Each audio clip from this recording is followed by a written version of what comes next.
football clubs. West Ham United have been playing at London's Olympic Stadium since 2016. They now managed to fill it, but have they won enough to be considered a big club? Subscribe now to see how they compare with other big football clubs. West Ham may appear to fall short of the top tier of the most successful clubs in England with 5 major trophies. They are the 11th most supported club over their entire league history. If we put their success and popularity into a graph comparing them to other big clubs in England, we can see that they compare to a number of clubs who have been successful at certain times. So can they be considered a big club? We've been great in the cups. West Ham have won 3 FA Cups, the European Cup Winners' Cup and the European Conference Cup. We fill a massive stadium. West Ham had been around for a quarter of a century by the time they entered the league, so they had quite a following in their first season in the second division, getting close to the top flight average in their first season. This increased only slightly to meet the top flight average when they started playing in the first division. But whilst they were there, they would get just below the top flight average. This dipped only slightly when they went all the way to the bottom of the league, and they were able to meet the average mark whilst they were pushing for promotion. As the club was still in the second division for a while, they fell away from the top flight average for over a decade. This was a significant difference, but it should be noted that this was the only time in their history that they experienced such a gap. This changed when they were promoted, but they would still not quite meet the average for a few seasons. The 60s was a glorious time for the club, and they started pushing the average during this period. In the 70s, we can say that West Ham United were getting the average top flight attendances, and this would vary slightly at the end. This was a time that they would spend in the second division for a short period, but they were not too far off the top flight average still. West Ham continued to be the most representative team in terms of the average until the Premier League era. If numbers look low at this time, it was due to the club making the change to an all-seater stadium. By the time things had settled, the top flight average was gradually rising. So did West Ham's, but not quite at the same rate. There was a peak in 2003, although they would be relegated, and then a significant drop-off when playing in the second division, which was repeated 10 seasons later. By 2016, they had got to a healthy average, just below the top flight average. But since moving into the Olympic Stadium, they've for the first time ever been getting comfortably over 55,000 spectators at home matches, and this has recently gone beyond 60,000. We've won cups when no one thought we could. After winning their first FA Cup, West Ham did the nation proud by going all the way to the final of the European Cup Winners' Cup. Alan Seeley was the hero of the hour in their defeat of Leipzig in the final, Bobby Moore becoming familiar with lifting the trophy in that same spot. In 1980, West Ham played holders Arsenal in the FA Cup final.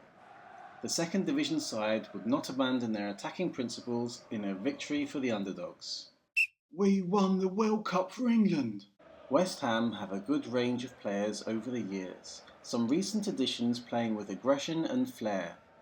Winners of the FA Cup in 1980 and the captain and both goal scorers from the 1966 World Cup final, and going back to the 20s and 30s, record scorer Vic Watson. West Ham always around. West Ham's league history does not start until entry into the second division in 1919. They managed to gain promotion in 1923 and remained in the first division for 9 seasons, finishing fairly strongly in 2 of those seasons. The drop-off was severe, as after relegation in 1932, they finished the next season at the foot of the Football League. They would improve by the mid-30s and were close to promotion, but they stabilised into a second division side for the remainder of the 30s. Their stay in the second division continued in the 40s, and apart from a few seasons, they mostly found themselves mid-table. But in the late 50s there was improvement, and the Hammers won the second division title. This would be the beginning of a good spell for the club. After a good finish back in the First Division, West Ham would mostly finish mid-table, and in 1964 they won the first FA Cup. This was bettered in the following season when they won the European Cup Winners' Cup. League form was mostly indifferent, but they did have a close call with relegation coming into the 70s. Midway through the decade they won the FA Cup again, but by the end of the 70s they would find themselves in the second division. They would then fight for promotion each season there, and in 1980 won the FA Cup whilst still in the second division. They would win the second division championship the following season. For a few seasons they had fair finishes in the first division, and in 1986 had their best league finish ever in third place. But 3 seasons later they would be relegated. West Ham would then spend some time in both divisions before returning to the top flight for a good few seasons, sometimes with top half finishes. But a pattern had emerged whereby the Hammers would dip into the second division every few years. When promoted in 2012, they would stay in the top flight, usually finishing mid-table, but sometimes pushing for European football, then finally getting it. In 2023, they would end their 33-year run with no major trophies by winning the European Conference Cup.